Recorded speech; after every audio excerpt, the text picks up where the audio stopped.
यथार्थमा यो नीति कार्यक्रम तयार पार्दै गर्दा हामीले दुईटा गठबन्धन म प्रधानमन्त्री भएपछि बने, पहिलो गठबन्धन, दोस्रो गठबन्धन।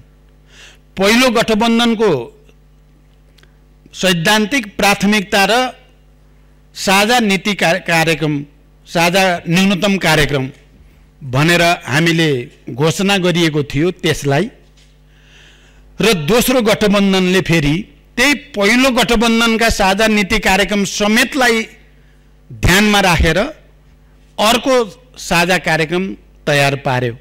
यो एउटा मौलिक विशेषता दुर्लभ भेटिन्छ, सधैँ यस्तो हुँदैन।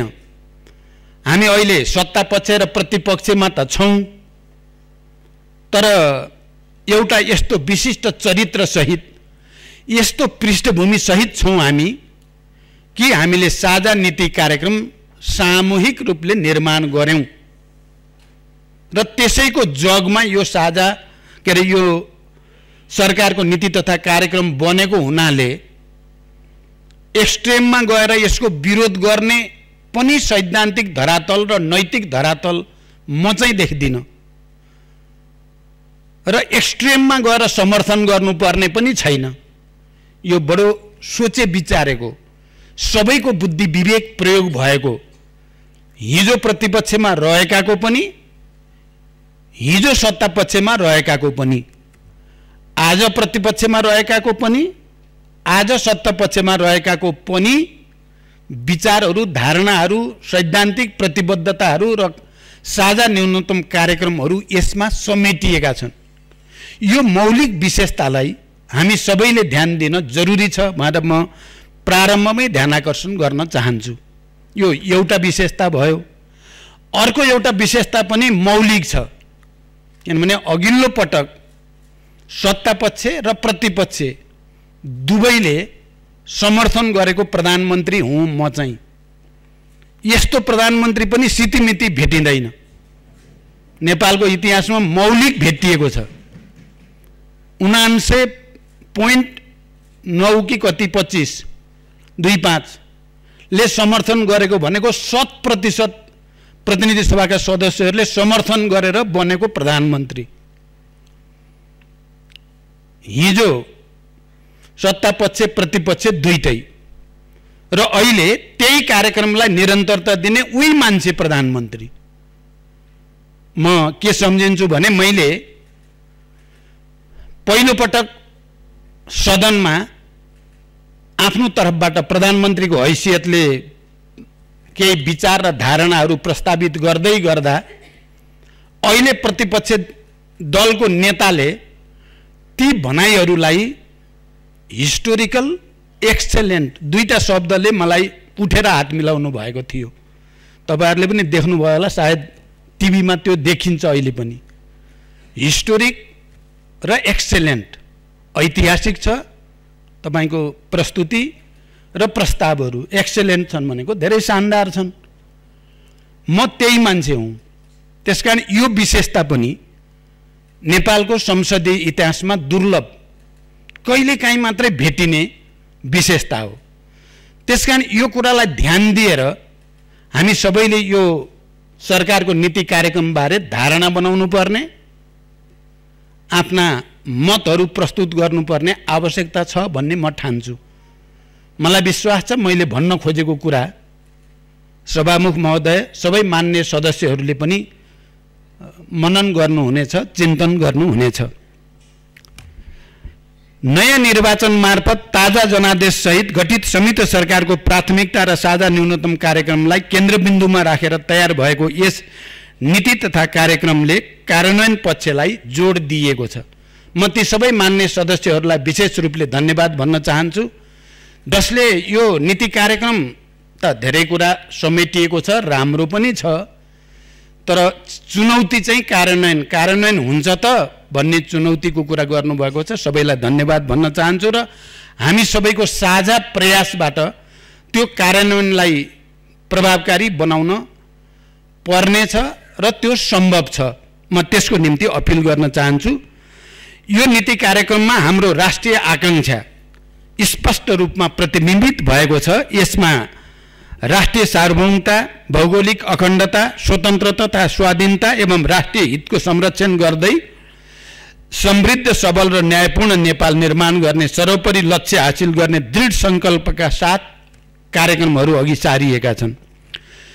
प्रस्तुत नीति तथा कार्यक्रमले सङ्घीयताको सुदृढीकरण, अर्थतन्त्रको संरचनात्मक सुधार र पुनरुत्थान, कृषि क्षेत्रको आधुनिकीकरण, व्यवसायीकरण, औद्योगिक क्षेत्रको प्रवर्धन, उत्पादन र रोजगारी वृद्धि, आयात व्यवस्थापन र निर्यात प्रवर्धन, विकास निर्माण कार्यको निर्धारित लागत र समयमा सम्पादन, सूचना प्रविधि, शिक्षा, स्वास्थ्य लगायतका सार्वजनिक सेवाहरूको पहुँच र गुणस्तरीयता अभिवृद्धि, शासकीय सुधार तथा भ्रष्टाचार नियन्त्रण एवं सामाजिक न्याय र शान्ति सुरक्षा कायम गर्ने लगायतका विषयलाई विशेष जोड दिएर सम्बोधन गरिएको छ। त्यसमध्ये पनि यहाँहरूले पक्कै नोट गर्नुभएको होला, यो नीति कार्यक्रमहरूको चुरो कुरा, क्रक्स अफ द म्याटर भन्ने हो भने उत्पादन वृद्धि र रोजगारी सृष्टि, यसको चाहिँ अन्तरमा त्यो निहित रहेको छ। यसको निष्कर्ष पनि त्यही छ, कसरी उत्पादन वृद्धि गर्ने, कसरी बढीभन्दा बढी रोजगारी सृष्टि गर्ने कुरामा। नेपाली जनताको दशकौंको सङ्घर्षबाट हासिल भएको सङ्घीय लोकतान्त्रिक गणतन्त्र, समाजवाद उन्मुख अर्थतन्त्र र समावेशी शासन प्रणाली संस्थागत गर्ने ध्येयका साथ प्रस्तुत भएको यस कार्यक्रम गन्तव्यहीन छ भन्नु बिल्कुल तर्कसङ्गत छैन। नीति तथा कार्यक्रमको सरकारको सोच, लक्ष्य र गन्तव्य मेरो विचारमा बडो प्रष्टसँग आएको छ। सरकारका प्रमुख नीतिगत प्राथमिकताका विषयलाई समेटिएको छ। अत यो नीति कार्यक्रममा दीर्घकालीन सोच मात्र होइन, त्यसलाई व्यवहारमा उतार्न अवलम्बन गरिने प्रमुख प्राथमिकता र रणनीतिहरू पनि स्पष्टसँग परिभाषित गरिएका छन्।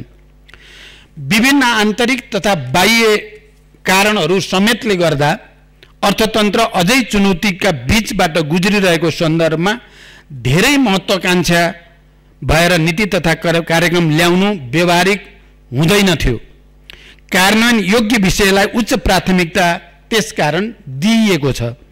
सरकारले आगामी आर्थिक वर्षमा जे जति गर्न सक्छ त्यस कुरालाई आधार बनाएर प्रस्तुत नीति कार्यक्रम तयार गरिएको। अत यो नीति तथा कार्यक्रम कल्पनाको पुलिन्दा होइन, कार्यान्वयन योग्य र प्राथमिकता दिएका विषयहरूको सूची र संहिता पनि हो। यसको प्रभावकारी कार्यान्वयन गर्न सरकार पूर्ण प्रतिबद्ध रहेको जानकारी म गराउन चाहन्छु। विभिन्न राजनीतिक दर्शन बोकेका हामी बीच फरक फरक सोच र दृष्टिकोणहरू छन्, जुन स्वाभाविक पनि हो। तर राष्ट्रको रूपान्तरण, समृद्धि र जनताको जीवनस्तरमा सुधार गर्ने जस्ता अहम सवालमा हामी सबै एकै ठाउँमा उभिएका छौँ र एकै ठाउँमा उभिनु पनि पर्दछ।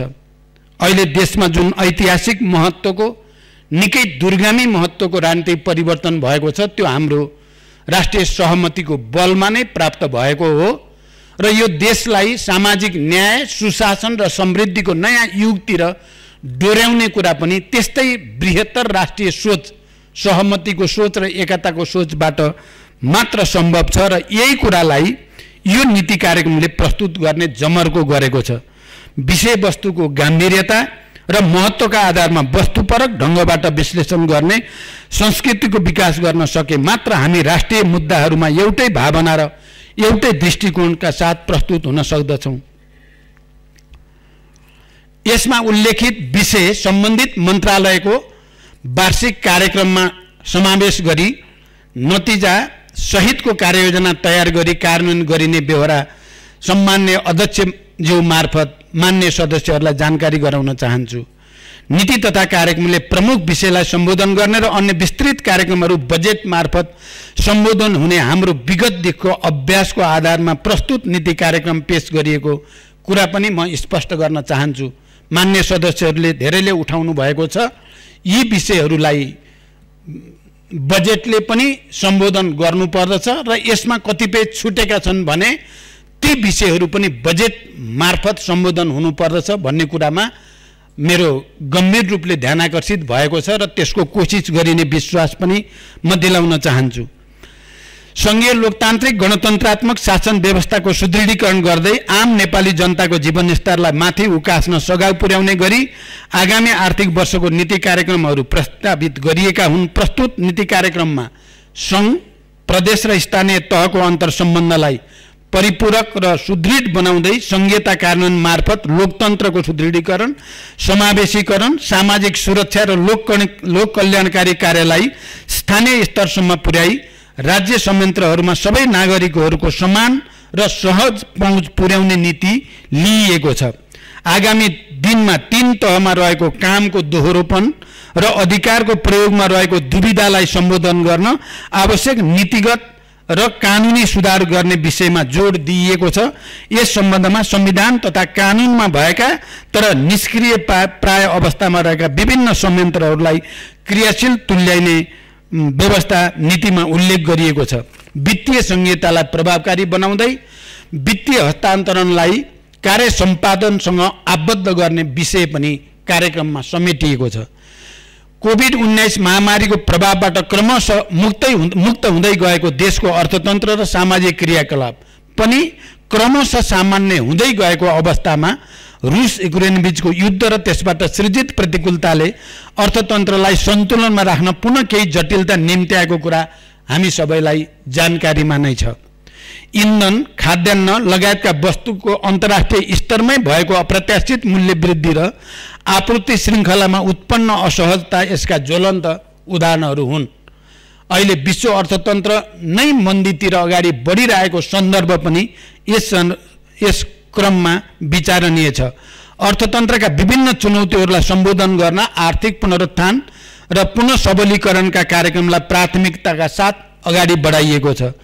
अर्थतन्त्रको पुनः संरचनालाई उच्च प्राथमिकतामा राख्दै विशेष गरेर कृषि, उद्योग तथा सेवा क्षेत्रलाई सन्तुलित तवरले अगाडि बढाउने कुरालाई जोड दिइएको छ र उत्पादन र उत्पादकत्व अभिवृद्धि तथा रोजगारी सृजना गरी स्वावलम्बी अर्थतन्त्र निर्माण गर्ने सोच यस कार्यक्रमको चुरो कुरा रहेको छ। यस कार्यक्रमको आत्मा भन्न सकिन्छ।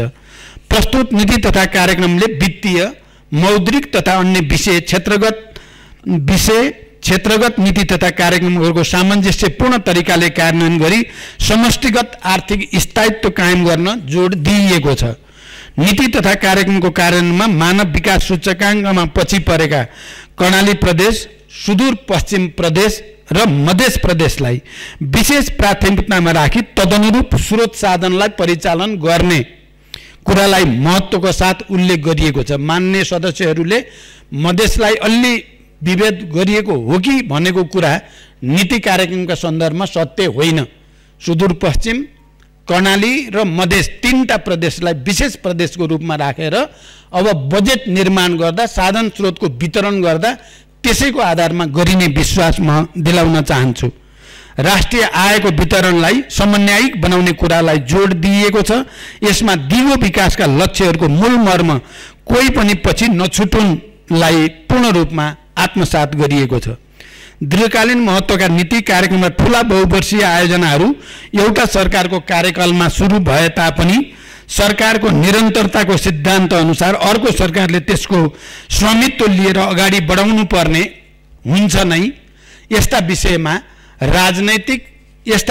राजनीतिक आग्रह या पूर्वाग्रह राखेर हटाउने वा कटौती गर्ने भन्ने प्रश्न उठ्नै सक्दैन।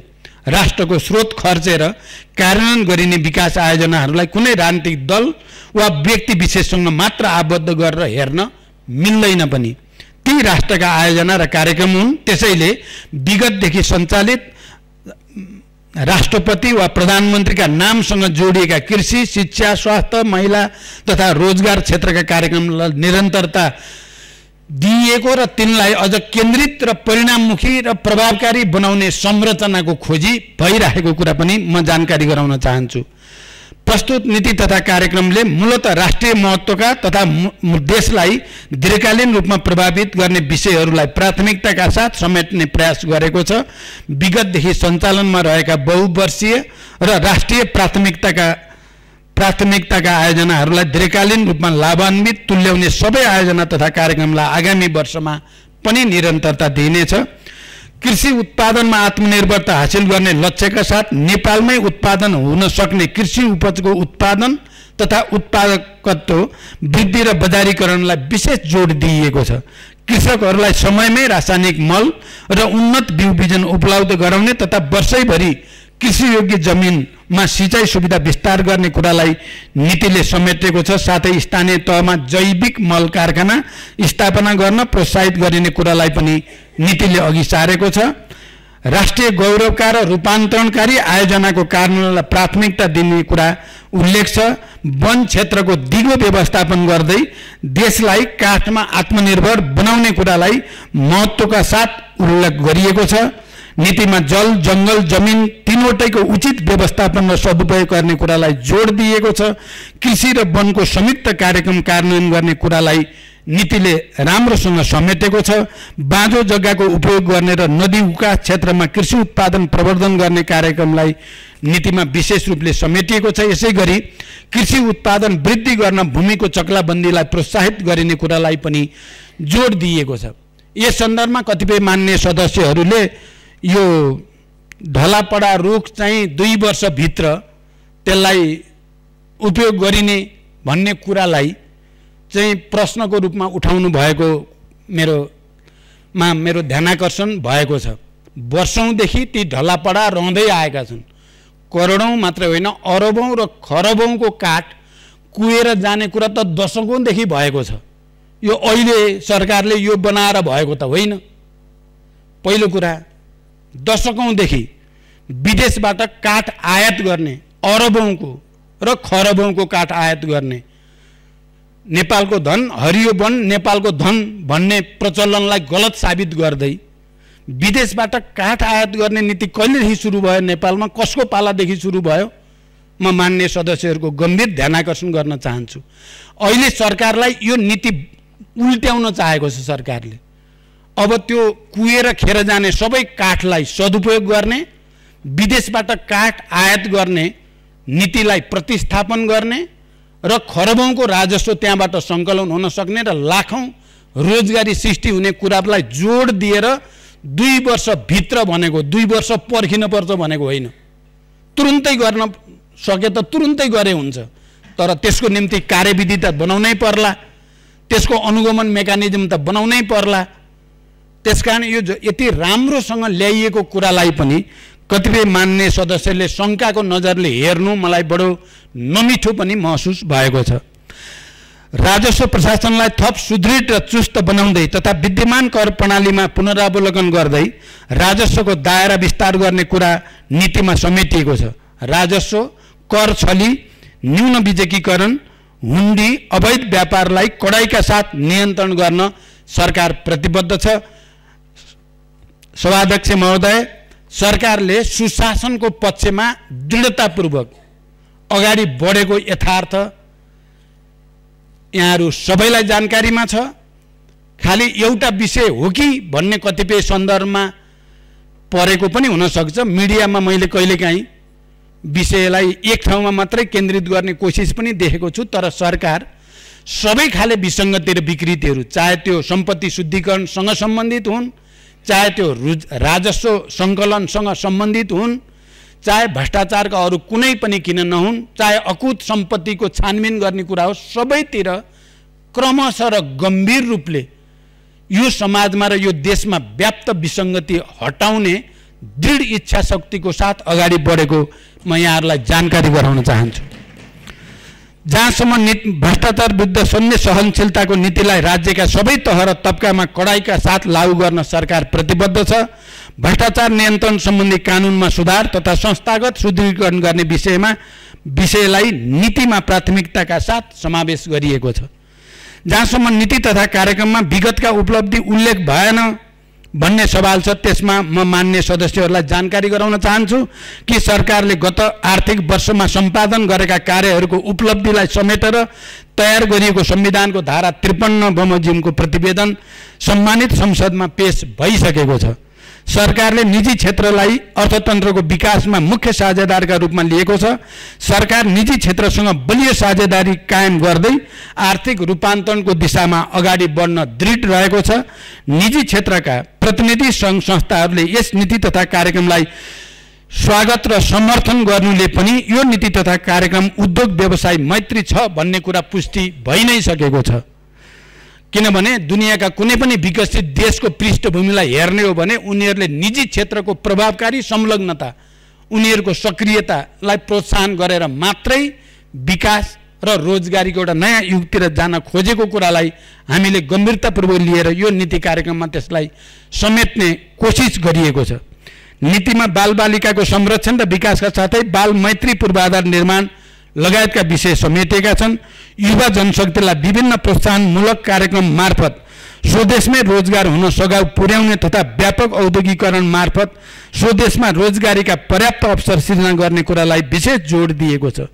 स्टार्टअप बिजनेसलाई प्रवर्धन गर्न विभिन्न प्रोत्साहनमूलक कार्यक्रम सञ्चालन गर्ने, श्रम आप्रवासन व्यवस्थित गर्ने, विदेशमा रहेका नेपालीहरूको सुरक्षा गर्ने तथा अप्ठ्यारोमा परेका नेपालीहरूलाई तुरन्त उद्धार गर्ने कुरालाई समेत नीतिमा उत्तिकै जोड दिएर उठाइएको छ। यसैगरी खेलकुद क्षेत्रमा पूर्वाधार विकास लगायतका कार्यलाई पनि अघि बढाउँदै खेलकुद पर्यटनको विकास र विस्तार गर्ने कुरालाई पनि नीतिले उचित महत्त्वका साथ जोड दिएको छ। नीतिमा राष्ट्रिय योजना आयोगलाई पुनः संरचना गरी नीति योजना तथा अनुगमनको केन्द्रीय निकायको रूपमा विकास गर्ने कुरालाई उल्लेख गरिएको छ। साथै नीति अनुसन्धानमा रहेको संस्थागत दोहोरोपन हटाउने, सरकारी तथा सार्वजनिक निकायबाट हुने अध्ययन अनुसन्धान विश्वविद्यालय मार्फत गराइने कुरा समेटिएको छ। यसबाट उच्च शिक्षालाई नवप्रवर्तनात्मक र अनुसन्धानमूलक बनाउन सहयोग पुग्ने विश्वास लिइएको छ।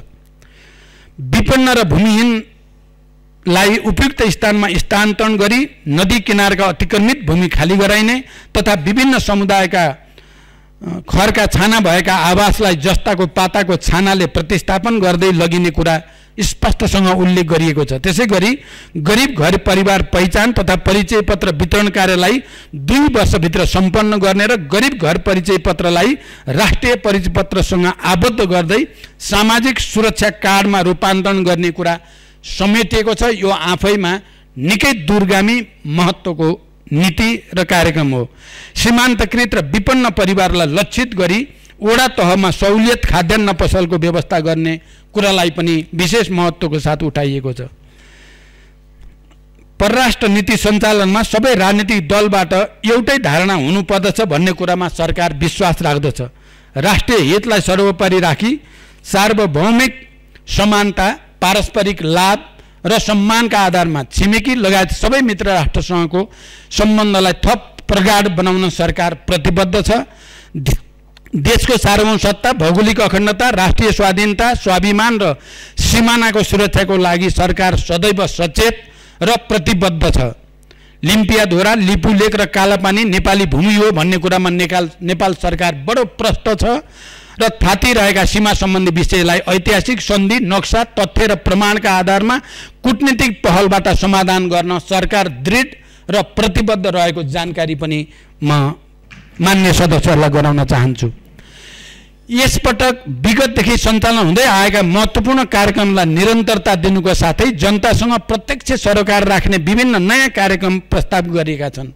मैले कतिपय मान्य सदस्यहरूले नयाँ केही पनि छैन, यही पुरानै फेरि कर्मकाण्डी परम्परावादी भनेको पनि सुने। मलाई अलिकति नमिठो पनि लागेको छ। मैले अहिले सबै के नयाँ छ भनेर पुरै व्याख्या गर्न त लामै भाषण गर्नुपर्ने हुन्छ। म खालि उदाहरणको लागि मात्रै राख्न चाहन्छु। केही प्रतिनिधिमूलक नयाँ कार्यक्रम के छन् त यो नीति कार्यक्रममा भन्ने कुरा पनि म मान्य सदस्यहरूको अगाडि राख्न चाहन्छु। सभाध्यक्ष महोदय, कृषिमा आत्मनिर्भरता हासिल गर्न गुणस्तरीय बिउ बिजनमा देशलाई आत्मनिर्भर बनाउने, पशुपन्छी तथा खाद्य सम्बन्धी प्रयोगशालाहरूको स्तरोन्नति गर्ने तथा अन्तर्राष्ट्रिय सम्बन्धनका प्राप्तिका लागि आवश्यक व्यवस्था गर्ने, प्रत्येक पालिकामा एक-एकवटा शीतगृह, कृषि भण्डारण र वितरण केन्द्र स्थापना गर्ने, ढलापडा रुखहरूलाई व्यवस्थित गर्ने, कृषि र वनको संयुक्त कार्यक्रम सञ्चालन गर्ने प्रस्ताव गरिएको छ। यो विगतको कार्यक्रमको निरन्तरता होइन, यो अहिलेको देशको आवश्यकतालाई सम्बोधन गर्न ल्याइएको नयाँ कार्यक्रम हो। विद्युतीय क्षेत्रमा 2 वर्षभित्र देशमा सबैलाई विद्युतको पहुँच पुर्याइने, हिउँदमा 30 युनिट र वर्षामा 50 युनिटसम्म विद्युत निःशुल्क उपलब्ध गराउने, सिँचाइको कार्यमा प्रयोग हुने विद्युत महसुलमा सहुलियत दिने विषय समेटिएको छ। यो पनि नयाँ कार्यक्रम नै हो जो निरन्तरताको र परम्परागत र कर्मकाण्डी होइन। स्वास्थ्य क्षेत्र सेवा प्रभावकारी रूपमा प्रवाह गर्न सामुदायिक अस्पतालमा बहिरङ्ग सेवा बिहान 8 बजेदेखि बेलुका 8 बजेसम्म अनिवार्य रूपमा सञ्चालन गर्ने, 98 प्रकारका आधारभूत औषधिहरू स्वदेशमै उत्पादन गर्ने, प्रत्येक प्रदेशमा मुटुको शल्यक्रिया र क्यान्सर रोगको निदान हुन सक्ने गरी सुपर स्पेशलिटी अस्पताल स्थापना गर्ने, विभिन्न दुर्घटनामा परेका घाइतेहरूलाई शीघ्र उपचार गर्न एम्बुलेन्स, दमकल, सुरक्षाकर्मी तथा स्वास्थ्यकर्मी सँगसँगै परिचालन हुने गरी एकीकृत आकस्मिक सेवा प्रणाली स्थापना गर्ने, प्रदेश तथा स्थानीय तहसम्म एकीकृत सेवा सहितको दीर्घकालीन तथा अल्पकालीन पुनर्स्थापना केन्द्र स्थापना गर्ने लगायतका विभिन्न नयाँ कार्यक्रम र नीति समेटिएका छन्। यसैगरी राष्ट्रिय पूर्वाधार गुरु योजना तयार गर्ने, पूर्वाधारको सहप्रयोगको व्यवस्था गर्ने, नवप्रवर्तन र आविष्कार कोषको स्थापना गर्ने, यो पहिलोचोटि हामीले गरिँदैछ। मैले पहिला पनि सार्वजनिक रूपमा भनेको छु, यो हाम्रो वैज्ञानिक महावीर पुन माइतीघर मण्डलामा बस्नुभएको त यहाँहरू सबैले देख्नुभएको थियो। तपाईँहरूले नदेखेको कुरा के हो भने महावीर पुन र प्रधानमन्त्रीको सल्लाहले नै गएर बस्नु त 1-2 दिन मण्डलामा तपाईँको कोषको व्यवस्था गरिन्छ भनिएको थियो, गरियो पनि। यो आफैमा नयाँ र महत्त्वपूर्ण प्रयोग पनि हो। पूर्वाधार निर्माणमा 2 शिफ्टमा काम गर्ने, श्रमिकहरूको स्वचालित ज्याला प्रणाली लागू गर्ने कुरा समेटिएका छन्। शासकीय सुधार गरी सुशासन कायम गर्न, वर्तमान समयमा असान्दर्भिक र कार्यमा दोहोरोपन भएका सरकारी कार्यालय, सार्वजनिक संस्था, विकास समिति तथा कोषहरूलाई एक आपसमा गाड्ने वा जरुरी रहेकालाई खारेज गर्ने, राष्ट्रिय योजना आयोगको पुनः गर्ने, परियोजना बैंकलाई तिनै तहमा संस्थागत गर्ने, औषधि व्यवस्था विभागलाई औषधि तथा स्वास्थ्य प्रविधि विभागमा रूपान्तरण गर्ने, सबै सार्वजनिक निकायका अनलाइन प्रणाली बीच अन्तर आबद्धता कायम गर्ने तथा उच्च पदस्थ लगायत जो कोहीले गैर कानुनी रूपमा आर्जन गरेको अकुत सम्पत्तिलाई छानबिनको दायरामा ल्याउने लगायतका विषय प्राथमिकताका साथ समेटिएका छन् र यी सबै विषय नयाँ हुन्। त्यहाँ मान्य सदस्यहरू केही नै नयाँ आएन भन्ने कुरा या चाहिँ हिजोका कार्यक्रम पनि हटाइयो भन्ने दुवै कुरा सही होइनन्। नीति तथा कार्यक्रमले बडो राम्रोसँग सन्तुलन मिलाएको छ नयाँ र पुराना कार्यक्रमहरूको। माथिका विषयहरूले नीति तथा कार्यक्रममा कोही पनि नयाँ विषय छैन भन्ने जुन धारणा व्यक्त भएको छ त्यसलाई निराधार साबित गर्दछ। सम्माननीय अध्यक्ष महोदय, आर्थिक वर्ष 80-81 का लागि प्रस्तावित नीति तथा कार्यक्रमले समृद्ध सामाजिक न्याय र सुशासन सहितको नेपाल निर्माण गर्ने हाम्रो सङ्कल्पलाई साकार तुल्याउन महत्त्वपूर्ण योगदान पुर्याउने मेरो विश्वास छ। यस नीति कार्यक्रमको कार्यान्वयनबाट संविधान र संहिताको प्रभावकारी कार्यान्वयन हुने, उत्पादन, उत्पादकत्व र रोजगारीमा वृद्धि भई स्वाधीन, सबल र समाजवाद उन्मुख अर्थतन्त्र निर्माण गर्न योगदान पुग्ने विश्वास मैले लिएको छु। साथै राष्ट्रिय सुरक्षा लगायत राष्ट्रको सर्वोपरि हितको रक्षा हुनेछ, नागरिकको गुणस्तरीय शिक्षा र स्वास्थ्यमा पहुँच वृद्धि हुने तथा सेवा प्रवाहमा आधारभूत परिवर्तन भई जनतामा राज्यप्रतिको विश्वास बढोत्तरी हुने विश्वास पनि मैले लिएको छु। अन्त्यमा नेपाली जनताको जीवनस्तरमा युगान्तकारी रूपान्तरणको दिशामा यो नीति कार्यक्रम एउटा कोसेढुङ्गा हुने विश्वास गर्दै यसको कार्यान्वयनमा सम्बन्धित सबैबाट सक्रिय सहयोग प्राप्त हुनेछ। म त्यसको निम्ति विशेष अपिल र अनुरोध पनि गर्न चाहन्छु। साथै सरकारले अघि सारेको नीति कार्यक्रमको कार्यान्वयनमा सबै मान्य सदस्यहरूबाट मैले आफ्नो प्रस्तुतिको सुरुमा भने 2टा कुरा। एउटा, नीति योजना र कार्यक्रमको विशिष्टता। यो यहाँ सत्तापक्ष प्रतिपक्ष कोही पनि छैन, राष्ट्रिय सहमतिको दस्तावेज हो यो।